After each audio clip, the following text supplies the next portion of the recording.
자, 우리 믿는 자들에게 있어서 가장 필요한 게 무엇일까요? 당연히 믿음입니다. 주님은 오늘 어떻게 하면 우리 인생이 정말로 자유롭게 되는지 말씀하고 계시거든요. 어떻게 하면 우리가 자유롭게 될까? 진리를 알아야 된다 말씀하세요. 그리고 그 진리가 바로 너희를 어떻게 만든다고요? 자유롭게 할 것이다, 이렇게 말씀하고 있습니다.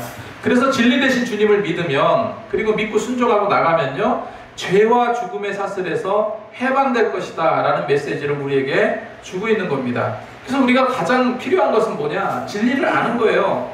진리를 아는 것이고, 그 진리 되신 예수님을 잘 믿는 거예요. 결론은 뭡니까? 예수 잘 믿는 거예요. 우리는 믿음 생활하고 있습니다. 근데 저를 포함한 많은 분들이 이런 생각하셨을 거예요. 가끔은요, 내가 믿는 예수, 내가 믿는 신앙, 이게 좀 거치장스럽게 느껴질 때가 있는 것 같습니다. 왠지 예수 믿음으로 인해서 편하게 내 뜻대로 못 사는 것 같고, 세상적으로 왠지 뒤처져 있는 것 같고, 가끔은 믿음으로 산다는 것이 이게 무슨 큰 멍해 같기도 하고요. 부담감으로 다가올 때가 있다는 거예요. 여러분, 내가 그것이 멍해가 된다면 결코 이거는 믿음이 될 수 없습니다. 멍해로 다가온다면 이건 믿음이 아니에요. 부담감으로 다가온다, 이건 믿음이 될 수 없습니다. 어떤 일이든지 자발성이 없으면 당연히 부담이 되고 멍해가 될 수밖에 없거든요. 또 생기는 게 뭡니까? 의무감만 커지는 거예요. 교회 나오긴 나오는데 의무감으로 오는 거예요. 의무감. 어쩔 수 없어서 나오는 거. 여러분, 이거 신앙에 아무런 도움이 되지 않습니다. 우리 인생에 믿음이 없다면, 믿음의 확신이 없다면 그 상태는 어떤 상태입니까? 그냥 귀찮고 뭔가 좀 부담스럽고 이런 거를 떠나가지고 사람은요, 그 이후로부터 두려움에 사로잡히는 상태가 돼버려요. 왜 그렇다고 제가 말씀드릴 수 있냐면요, 여러분, 두려움이라는 게 왜 생깁니까? 두려움은 믿음이 아닌 불신에서 생기는 거예요. 뭐에서 생긴다고요? 불신에서 생기는 거예요. 믿는데 두려움이 올 수 없어요. 믿지 않기 때문에 두려움이 오는 겁니다. 믿지 못하는데 두려움이 생기거든요. 예를 들어 어린아이가 있습니다. 이 어린아이가 아버지랑 깊은 데 가서 물놀이를 해요. 물놀이를 하는데 아빠가 그 아이를 번쩍 들었다가 물속에 폭 던져버리다가 다시 잡고 또 뺐다 넣었다 이렇게 장난을 쳐요. 그 아이는 자기 키에 몇 배나 되는 그 물속에 퐁당퐁당 이게 들어가면서도 어떻게 합니까? 공포스러워 하나요? 공포스러워 하면서도 까르르 웃기도 하고 소리치며 즐거워합니다. 아주 스릴을 느껴요. 왜 그렇습니까? 아버지가 그 아이를 놔버리면 수영도 못하는 그 아이는요, 물에 빠져 죽을 수밖에 없는데도 아이는 왜 좋아할까요? 왜 그렇습니까? 아빠에 대한 믿음이 있어서 그래요. 아빠에 대한 믿음. 아빠는 결코 나를 물에 빠뜨리지 않을 거야. 나를 재미있게 해주고 있어. 정말로 내게 스릴 있게 재미있게 지금 놀아주고 있는 거야. 그렇기 때문에 애들이 즐거워하는 거야. 만약에 아이가 아빠를 믿지 못하면 공포에 질린 표정으로요, 막 안 들어가겠다고 막 울겠죠. 그렇습니다. 아빠를 믿었기 때문에, 아빠를 믿기 때문에 웃는 거예요. 아빠를 믿지 못하면 공포와 두려움이 오는 겁니다. 똑같습니다. 우리 신앙도. 확실하게 믿으면요, 두려움이 생길 수가 없는 거예요. 기쁜 거예요. 즐거운 거예요. 여러분, 그래서 맨날 근심 걱정거리에 빠져있는 이유가 무엇입니까? 이런 불신 때문에, 두려움 때문에 생기는 거라. 그래서 성경은 두려움을 우상숭배까지로 표현하기도 합니다. 우상숭배. 십계명에 뭐라고 그랬습니까? 나 이외에 다른 신을 두지 말라고 그랬어요. 그래서 이 말씀은 하나님만 바라보라는 말씀인데 믿음을 가지라는 말씀입니다. 여러분, 왜 두렵습니까? 믿음이 없어서. 왜 두렵고 힘들고 고통스럽습니까? 불신 때문에 그런 거예요. 그래서 불신이라는 것은 하나님과 대립된 생각에, 대립된 사상에서, 대립된 생각에서 나타나는 사상이라는 거죠. 그래서 두려움은 하나님에 대한 믿음이 없는 거고, 이것은 곧 나 이외에, 하나님 이외에 다른 신을 두는 우상이라는 겁니다. 여러분, 그래서 앞으로 그렇게 생각하세요. 두려움에 쌓인다. 고통스럽다. 뭔가 좀 안 될 것 같다. 불신이 생긴다면요, 내가 지금 우상숭배 행위를 하고 있구나 라고 차라리 생각하시기 바랍니다. 걱정과 두려움을 떨쳐버려야 돼요. 저는 오늘 이 말씀을 통해서 확실한 믿음, 곧 진리를 알고 믿고 나가는 것이 곧 영원한 자유로움의 길이라는 사실을 한번 확인해 보고자 합니다. 예수님은 많은 제자들을 가르치셨지만 특별히 12제자들, 이 잘 따라오는 제자들을 따로 모았어요.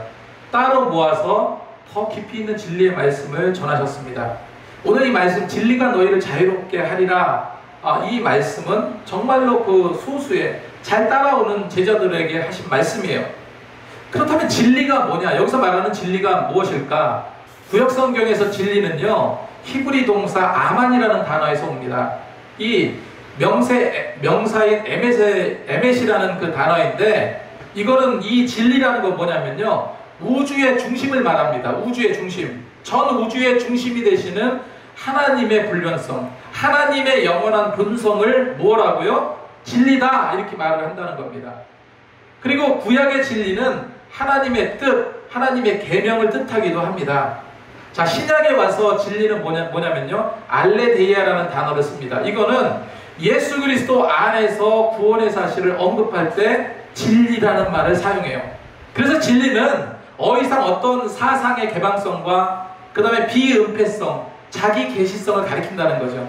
진리는 그리스도 안에서 계시된 하나님의 말씀과 행동을 의미한다는 겁니다. 신약 성경에서 진리는 헬라 철학에서와 같이 보편적인 개념이 아니라 어떤 특정한 사실을 설명하고 있고 실체를 설명하고 그거를 묘사하고 있다는 겁니다. 그래서 신약에서 진리라는 것은 현재적인 거예요. 현재적인 것이고 그리스도를 믿는 자에게 임하는 어떤 영적인 기운으로 묘사를 하고 있습니다. 그래서 베드로후서 1장 12절 말씀에 그러므로 너희가 이것을 알고 이미 있는 진리에서 서 있으나 내가 항상 너희에게 생각나게 하려 하노라 기록하고 있습니다. 늘 생각나게 한다. 진리는 그리스도 예수에 대한 사상이나 생각으로 자꾸 재생하는 거예요. 재생되는 속성이 있다는 거예요. 사람은 한 번 들으면 까먹어버립니다. 그래서 우리가 알고 있듯이 시작에서 진리는요, 오직 예수 그리스도를 펼친 거예요. 구체화해서 표현하고 있는 겁니다. 그래서 예수 그리스도의 인격과 동일시되는 것이 진리인 것입니다. 요한은 예수님에게서 뭐라고 증거합니까? 요한은요, 예수님에게서 은혜와 진리가 충만했다라고 합니다. 뭐가 충만했다고요? 은혜와 진리가 충만했다. 그리고 예수님도 뭐라고 말씀하십니까? 내가 길이고 뭐라고요? 길이고 진리고 생명이다. 그래서 예수님은 자기 안에 있는 이 진리를 제자들에게 나눠주셨고, 그가 떠나가실 때 예수님이 떠나가시는 건 아니죠. 예수님은 항상 계십니다. 하지만 육신을 입은 예수님이 하늘나라 떠나가실 때, 그때 사람들, 그 두려움, 제자들이 다른 데로 간다, 어떤 두려움 때문에 예수님께서 그렇게 말씀하신 이유도 있지만 진리의 영을 보내주시겠다고 말씀하십니다. 다시 말해서 성령을 통해서 제자들에게 진리를 주셨다. 요한복음 14장 16절 17절 그가 또 다른 보혜사를 너희에게 주사 영원토록 너희와 함께 있게 하시리니 그는 진리의 영이라. 진리를 알면 진리가 너희를 반드시 자유롭게 하리라. 영원한 자유함을 누릴 수 있으리라 성경은 말하고 있습니다. 여러분, 이 진리 되신 예수님 꼭 붙잡으시기 바랍니다. 영국에 존 뉴턴이라는 사람이 있습니다. 이 사람의 직업은 뭐냐면 노예를 사고 파는 일을 일삼던 자였습니다. 노예 상인이었어요. 그 노예를 짐승처럼 잡아서 괴롭히고 심지어 죽이는 일도 서슴지 않았던 사람이 존 뉴턴이었어요. 근데 어떻게 일을 하다 보니까 일이 뭔가 좀 잘못됐어요. 잘못돼가지고 자신이 노예로 팔려가는 신세가 되었습니다. 그래서 다른 것도 아니고 자기가 노예상들을 잡아다가 그 배 안에 가두고 팔아먹으려고 그랬던 그곳에 가서 그 노예선에서 일을 하게 되는 그런 일이 생기게 된 거예요. 그런 기막힌 운명의 자리에 서게 된 겁니다. 노예로 사니까 자유가 얼마나 그리웠겠습니까? 자신의 어떤 비참한 신세를 한탄하다가 그 노예선 어떤 구석쟁이에 굴러다니던 한 오래된 책을 발견하게 되었어요. 그 책이 뭐냐면은 토마스 아켄퍼스의 그리스도를 본받아라는 책입니다. 그 책을 읽기 시작을 했어요. 그 책을 읽고 나서 깨달았습니다.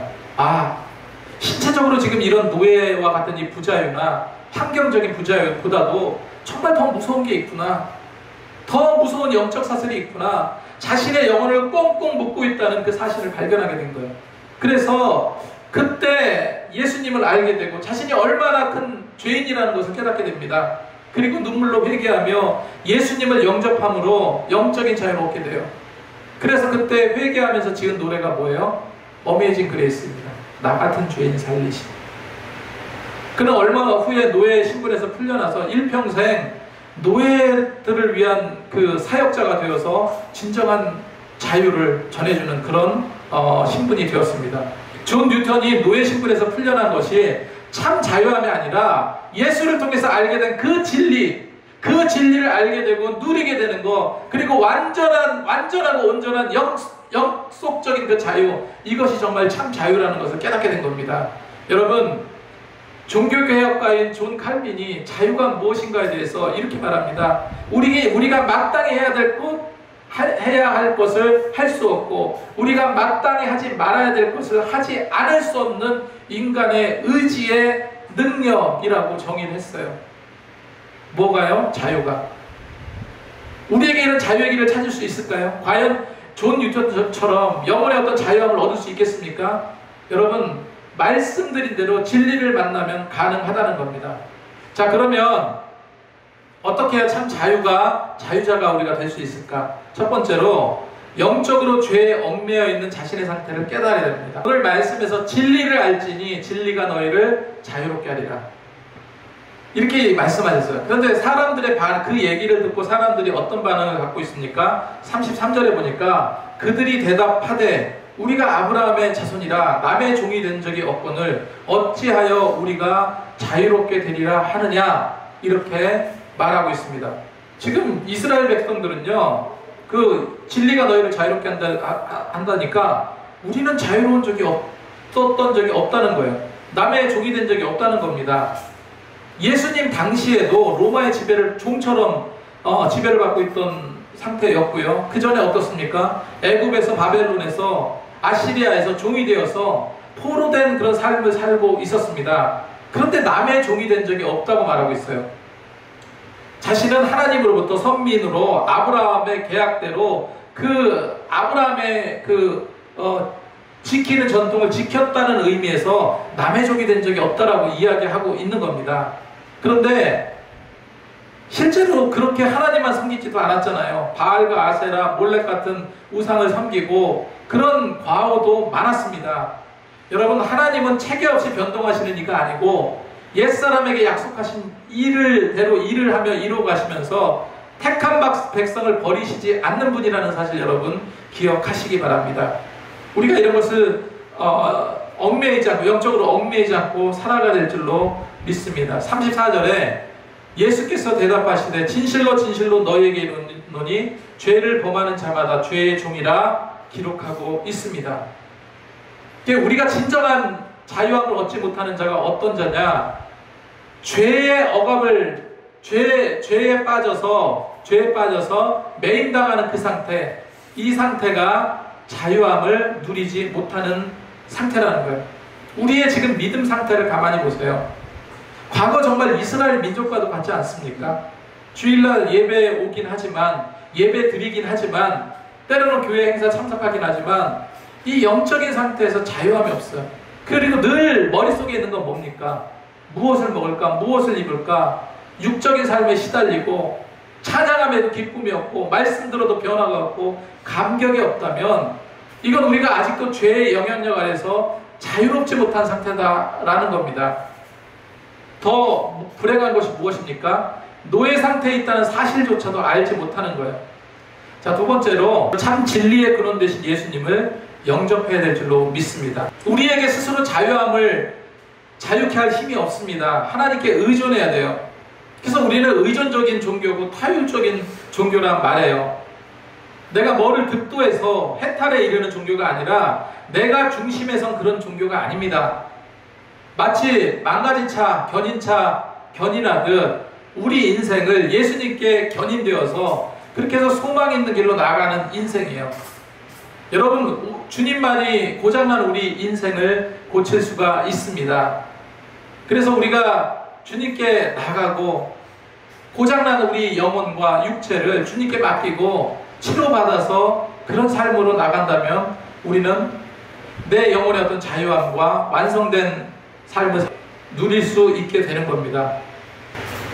우리 인생의 선택은 너무나 중요합니다. 그래서 예수님을 바로 믿고 선택하고 뜻대로 살아야 될 줄로 믿습니다. 여러분, 인생은 하나님께서 우리에게 주신 유일한 기회예요. 오프라 윈프리라고 있습니다. 굉장히 커리어 우먼입니다. 전 세계를 움직이는 최고의 영향력 있는 토크쇼 진행자이기도 하고요, 사업가이기도 합니다. 그런데 그는 1983년 시카고에서 정말로 가장 낮은 시청률의 30분짜리 토크쇼에 진행을 맡게 돼요.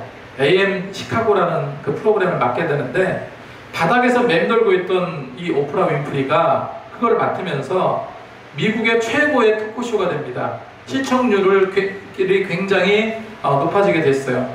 그래서 그거를 맡은 지 불과 3년 만에 저녁에 동시로 방송이 되고요, 오프라 윈프리는 25년 동안 무려 5,000회 방송을 하고 미국 내 시청자 수가 2,200만 명, 그리고 전 세계 140국에 방송을 하게 됩니다. 전 세계 역사상에 그런 진기록을 세우게 됐어요. 그래서 너무나 이게 토크쇼가 성공하니까 새로운 신조어를 낳게 됐습니다. 첫 번째가 뭐냐면은 오프라 히제이션이라는 그 신조어입니다. 이거는 오프라 쇼를 다루면서 오프라 쇼에서 어떤 사안을 다루면 사회적인 파장을 몰고 온다는 그런 신조어입니다. 그 다음에 오프라 히제이션이라는 말이 있는데, 일종의 어떤 집단 치료 형태로 대중 앞에서 고백하면 치유되는 현상까지 나타난다는 것. 그리고 오프라이즘이라는 용어가 있는데, 이거는 인생의 성공은 타인이 아닌 자신에게 달려있다는 그 의미예요. 그래서 극한 상황에서도 노력하면 된다는 소망의 검증 용어입니다. 그런데 이렇게 성공하게 됐는데, 우리가 잘 알다시피 그녀는 어떤 삶을 살았습니까? 인종차별이 극심했던 미국 남부 미시시피주 가정에서, 흑인 가정에서, 그것도 사생아로 태어났죠. 6살이 되던 해 부모님의 품을 떠나서요, 할머니 손에 맡겨지게 됩니다. 아무것도 모르고 철없이 살던 9살 때, 불과 9살 때 사촌 오빠에게 성폭행당합니다. 그리고 그 이후에 어머니의 남자친구와 친척 아저씨들에게도 끊임없이 성적인 학대와 성폭행을 당해요. 그래서 불과 14살, 정말로 초등학생밖에 되지 않는 그 나이에 미혼모가 돼요. 그리고 아이만 낳으면요, 자기는 자살하리라고 마음 먹고 견뎠다고 합니다. 그렇게 출산 후에 2주 만에 놀랍게도 근데 그 아이가 죽게 돼요. 그래서 그녀는 선택의 기로에 서게 됩니다. 자살로 생을 마감하느냐, 아니면 마약에 의지해서 끊임없이 방황하느냐, 아픔을 죽음으로 끝내냐, 아니면 아픔을 딛고 일어서느냐, 여기에 기로에 서 있었던 겁니다. 그는 신앙으로요, 믿음으로 다시 극복하고 일어서게 됩니다. 더 이상 어두운 과거에 집착하거나 비관하지 않고 현재의 성공을 위해서 매진하기 시작을 합니다. 그렇게 뼈를 깎는 노력을 오프라 윈프리는 해가면서 과거의 어두운 사슬에서 풀려나게 되었다는 겁니다. 여러분, 오프라 윈프리가 다시 일어서기로 선택했던 것처럼 우리도 철저히 자기 선택이 있어야 될 줄로 믿습니다. 우리는 매일상에 중첩되는 어떤 판단을 하면서 살아요. 내가 어떻게 그거를 선택할 수 있겠냐? 내가 하나님 뜻대로 가겠느냐? 내 향락과 세상의 고집대로 나가겠느냐? 그런 선택에 달려있다면 또다시 선택의 길이 또 나타나요. 이젠 어떻게? 이제라도 돌아오겠느냐? 내 고집대로 그냥 나가겠느냐? 내 일상 온전히 하나님 뜻대로 선택하며 살겠느냐? 여러 가지 선택, 여러분 복잡하게 끌어안지 마시고 오직 예수님만 붙잡고 나가시기 바랍니다. 오직 예수님 한 번만 붙잡고 나가시면 예수님께서 모든 진리 가운데로 여러분을 이끌어 가실 겁니다. 로마서 6장 23절 말씀에 죄의 싹은 사망이요 하나님의 은사는 그리스도 예수 우리 주 안에 있는 영생이라. 확연히 드러나는 죄는요 죽음이에요. 사망입니다. 하지만 예수 안에 속하기만 하면 사망에서 생명으로 옮겨갑니다. 너희가 내 말에 거하고 참으로 내 말에 거하면 참으로 내 제자가 되고 진리를 알지니 진리가 너희를 자유롭게 하리라. 이 복음성가에 있는 가사처럼요, 우리 영혼이 벗어났도다 사냥꾼의 홀무에 서세. 이런 찬양이 있죠. 이것처럼 훨훨 날아다니는, 그래서 우리 영혼이 예수님으로 인해서 그 모든 죄와 사망에서 벗어났다는 사실을 믿으시기 바랍니다. 그리고 예수님은 저들에게 아들이 너희를 자유케 하면 너희가 참으로 자유로우리라 말씀하고 계세요. 그리고 히브리서 기자는 우리에게 있는 대제사장은 연약함을 체휼하시는 자가 아니요 모든 일에 우리를 한결같이 시험을 받은 자로 돼 죄는 없느니라 기록하고 있습니다. 이런 놀라운 권세를 우리에게 주신다 말씀하고 있습니다. 요한복음 1장 12절 말씀에 영접하는 자 그의 이름을 믿는 자에게는 하나님의 자녀가 되는 권세를 주셨다. 마지막으로요, 우리가 지속적으로 자유함을 얻기 위해서는 여러분 말씀 안에 거하시기 바랍니다. 너희가 내 말에 거하면 참으로 내 제자가 되고 진리를 알지니 진리가 너희를 자유롭게 하리라. 이 말씀만 드리고 말씀을 맺겠습니다. 여러분, 베드로에 대한 이야기는 많이 하죠. 여러분 말씀에 순종하시기 바랍니다. 밤새도록 고기를 잡기에 여념이 없었어요. 그런 베드로에게 예수님은 다가오셨습니다. 그런데 그날따라 고기가 전혀 잡히지 않아요. 미치겠는 거예요. 밤새도록 그물을 내렸는데 고기가 잡히지 않습니다. 예수님은 깊은 데 가서 그물을 내려보라고 하셨어요. 그때 베드로는 예수님께 대답합니다. 밤새도록 깊은 데건 얕은 데건 그물을 안 던진 곳이 없지만 당신 말씀을 의지해서 당신 말씀대로 깊은 데 가서 다시 한번 내가 그물을 던지겠습니다. 이렇게 말씀에 순종을 합니다. 그랬더니 어떤 기적이 일어납니까? 그물이 찢어질 정도의 많은 고기가 잡히는 그런 역사가 일어납니다. 이것이 말씀 안에 거하는 겁니다. 그 말씀에 순종하는 것이 바로 이겁니다. 그래서 시편 기자는 이렇게 고백하죠. 나로 주의 계명의 첫 경으로 행케 하소서 내가 이를 즐거워함이로다 기록하고 있습니다. 이 진리 되신 말씀, 참 자유의 복음, 은혜의 복음, 이 말씀을 우리는 마음속에 새기고 정말로 주님 안에서 그분의 말씀 안에서 참된 안식과 자유와 평화를 누릴 수 있는 저와 여러분이 되시기 바랍니다.